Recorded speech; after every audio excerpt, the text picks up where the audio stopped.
Hello and welcome to another edition of Good Morning Pattaya, Pattaya Channel's very own breakfast show. I'm your regular host, Nick Pendrell, and here's our regular co-host, Mr. Dave D. Good morning, Nick. How are you? Very good. Good to see you here. Very nice outside this morning. A little bit overcast, but went fishing this morning as well, Nick. Went fishing this morning? Up bright and early. Really, really bright and early. Did you catch anything? No, but we got a good guest. That's really, we have a catch today. We have a catch. Been trying to get him for weeks and we finally got him. We have the multi-talented Mr. Mark Bowling. How are you doing? Very good, thanks, Nick. Good morning, Mark. Good to see you. Good to see you, Dave. Thanks for getting up bright and early in order to see us. I'm always up bright and early. That's good. We must do, because you do an awful lot of different things, don't you?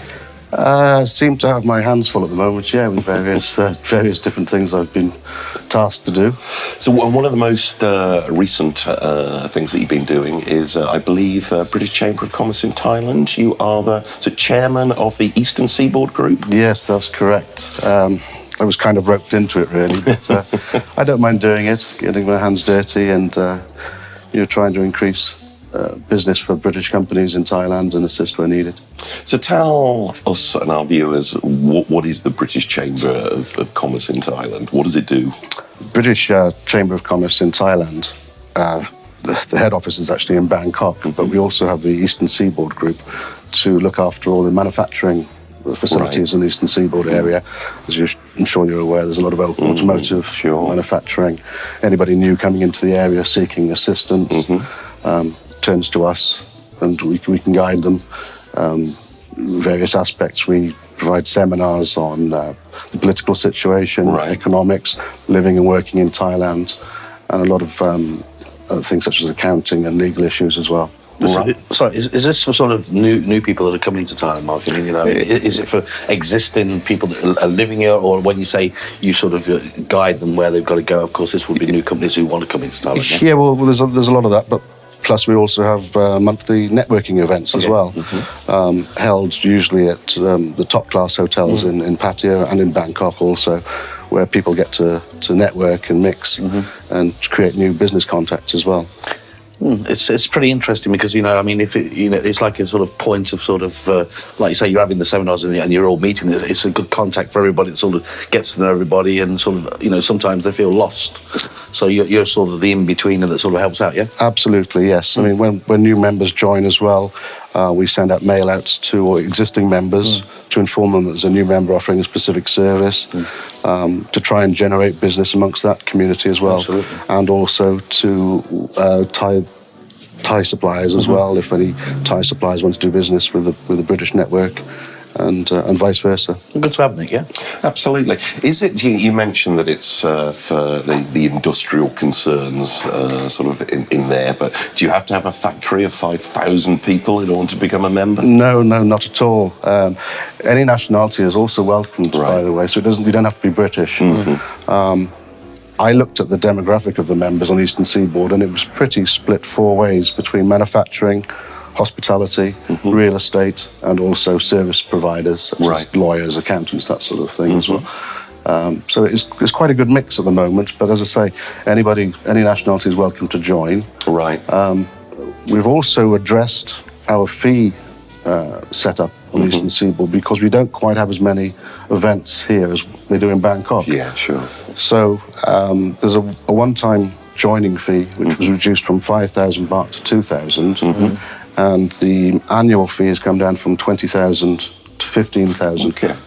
And that's invoiced on a pro rata basis. So if you joined now, I think it would cost like 5,700 baht or something like that. So, and then renewed at the start of each year. It's the best value Chamber of Commerce on the Eastern Seaboard. Oh, right. That's good.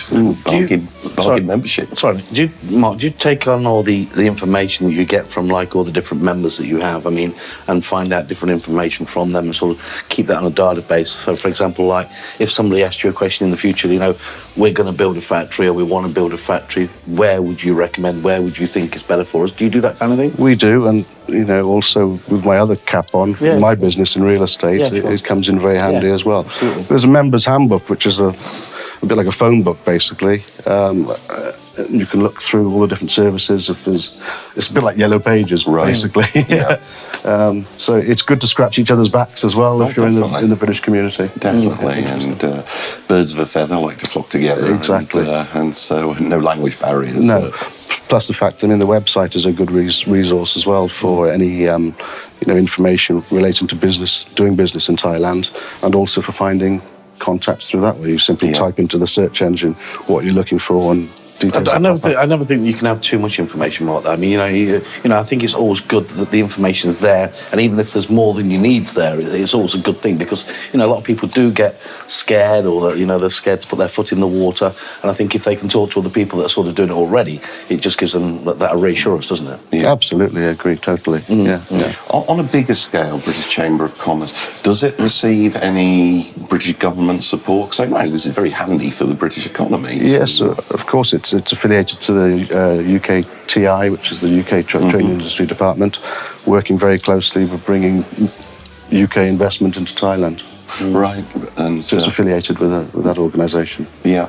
And do you get experts visiting the country to do seminars? We regularly have experts and also trade missions from the UK. I recently attended a function at the Dusitani, where the trade industry brought over a group of businessmen involved in the automotive industry. Right. And they were coming over here to either set up factory or to build connections on manufacturing under license and so forth.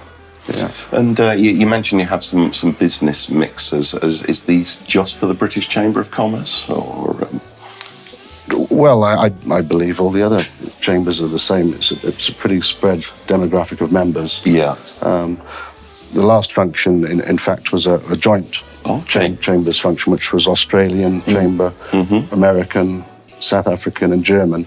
I think there was about 250 people there. That's pretty good turnout. And a good mix of people as well, not just manufacturing. And, some people might perceive the British Chamber of Commerce to be more involved with that, but it's not. Right. We cater to everybody's needs, really. Right. And do you when you have these joint chambers, do you take it in turns to organise them? Yes, that's right. We have a British one every 3 months, so 4 times a year. And then you have an Australian and an American also in between. All right. And are they held on a regular date, like last Friday, first Friday? Usually on a Friday, but like the third Friday, I think, is probably the most common. Interesting for everybody. I mean, like you say, all the commerce are getting together. I mean, they all deal with all nationalities, I would imagine. Absolutely, yeah. But of course, at the end of the day, of course, if you've got an Australian company, they may feel better talking to the Australian commerce, but you also take that on board as well, though, Sure, sure. Some companies are actually members of all chambers. I know in my real estate business, we have an affiliation with all of the Chamber of Trades. Just talking about your real estate business, because obviously this isn't, the British Chamber gig is not your full-time job. No. You have to make an honest crust. Change like that. Exactly. Best as I can. Yeah. So, Colliers. Yes. Associate Director, is That's that your correct. current Yes. title? Yes. Because you've been involved in real estate for a long, long time in Pattaya, haven't you? Yes, about 10 years. 10 years, so that's quite a while. So what first got you into real estate in this market? I actually did a joint venture with a developer myself. Oh, okay. And I started to work with a developer. And then around about 2008, when the economic downturn was probably at its peak, I heard there was a job going with Collier's as a sales manager. Oh, okay. So I went and had a couple of interviews with them. Right. I said, I'll work for free for 6 months if you give me a shot. So I did, and I'm still here now. But being paid now. I was going to say, did you ever send them a bill for the first 6 months? I can't get that on pro rata, unfortunately. Your probation period is still So how would you say now? I mean, you've been here 10 years. You've seen a lot of things happen in the real estate, and I would imagine you've sold many things. I mean, how do you see at this climate, at this time? I mean, where do you see it going from a knowledgeable guy like yourself that's been here a while? I mean, the market itself. I mean, you hear, oh well, it's down. Oh well, it's up. Oh, we're doing good. I mean, what would you say overall that's happening? I think there's, to be quite frank, a bit of an oversupply at the moment, and possibly a lot of the lower end of the market. It would be nice to see a lot more projects completed than continuous ones being launched. Yeah, sure. Because at the moment, as I'm sure everyone's pretty well aware, visitors are down, clients are down, so it's taken a bit of a nosedive. Having said that... Which happens all over the world. Which happens all over the world, absolutely. Having said that, what I also see now is the Chinese starting to travel more independently rather than getting on for a bus with a towel around their neck following the flag. So they will be the next big buyers in Pattaya, without doubt. They'll take over from the Russians. The Russians predominantly have been buying below 3 million, which, it's okay for all these resort-type low-end projects, but because there's just been so many of them, the market's just become saturated. It would be nice to see some more quality. There are buyers out there for quality, particularly the buyers from Bangkok. Yeah, I mean, it tends to be like, I would say, if I'm saying this right, but I mean, like one person came up with the idea of like this resort kind of thing, and then everybody sort of went, this is a good idea, and then sort of, we'll build one of them, and of course not thinking about, well, are we going to fill it?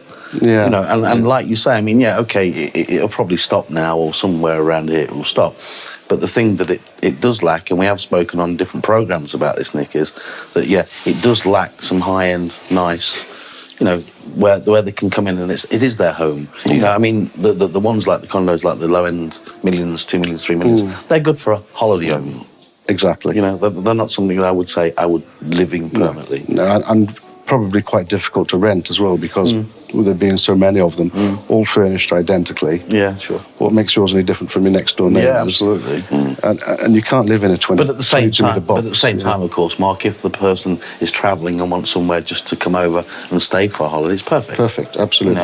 You can't fault it. But I think it has to be in Pattaya now. I think it's at that stage now where they need to say, we've got it and it's great. And of course, being here 10 years like yourself, you've seen it develop. Yeah. But there are some quality developents, and absolutely. I think you're on the hunt for some at the moment, because I believe you're involved with the Thailand Property Awards now? That's right, yes. Having been with Colliers for a number of years, our office won the Thailand Property Award 3 years in a row for being the best agent on the Eastern Seaboard. Very good going, yeah. And I was talking to the organisers of the event, and they kindly asked me if I'd like to become a judge. Very nice. So I took that opportunity. This week we've been judging the best condominium. Right. And next week we've got the best villa project to judge. Okay. So what is involved? How many judges are there? Well, there's myself. There's also Clayton Wade from Premier Homes. And then there's 3 Thai judges, all involved in real estate and development themselves. Very, very clued up guys. Nice bunch of people to work with, actually. We do have a few ups and downs, and don't always see eye to eye on certain things. That's why you need 5 judges. So it's not a buzzer effect then, like the X Factor. I wish it was. I wish it was. Make it a lot easier, wouldn't it? Yeah. Get the vote. So this is the first round. So we've put through our comments with regards to the best condominium, but ultimately there's a judging panel in Bangkok. Yeah. They generally tend to listen to the judges on the Eastern Seaboard, but if they see something wrong, they'll call you out on it and question it. Yeah. So when will you have visited, seeing all the nominees? Well, I believe next Thursday, 31st, we're out seeing villas. Right. And that's it until the actual awards itself then. And when are the actual awards going to be held? Around the middle of September. I can't be sure on the date. I think possibly the 18th. Okay, not too far away. No. There's a big gala dinner up in Bangkok, which is usually well attended and quite good fun to see all the local developers up there. Oh, I'm sure. All, sitting forward, waiting for the... Sweating, is it me? Yeah, Is it me? yeah. That's usually the booze there. Yeah. And can anybody attend these awards, or is it by invitation only? No, anybody can attend the awards. Just if you look up Thailand Property Awards on the internet, and you can get full details. Googling. Yeah, exactly. Yeah. And that's how people can find out more about that. Yeah. And Colliers, if they want to buy some real estate from you, how do people find you at Colliers? Well, our office is located in a prime position opposite Central on Second Road. Or you can call me. Call Do you want you. to give my phone number? I'm sure we'll have that on screen. Okay. And finally, to give everybody the complete set of websites, how would they get in contact with the British Chamber of Commerce? The British Chamber of Commerce, they should look at BCCT, or rather bccthai.com. It was Collier's, colliers.co.th/Pattaya. Right, and they'll find all the things we've been talking about at those. And Mark, thank you very much for joining great, us. Mark. Pleasure to Thank see you. you. Everybody Thanks, Mark. stay tuned, Thanks. and we'll be back for part 2 soon.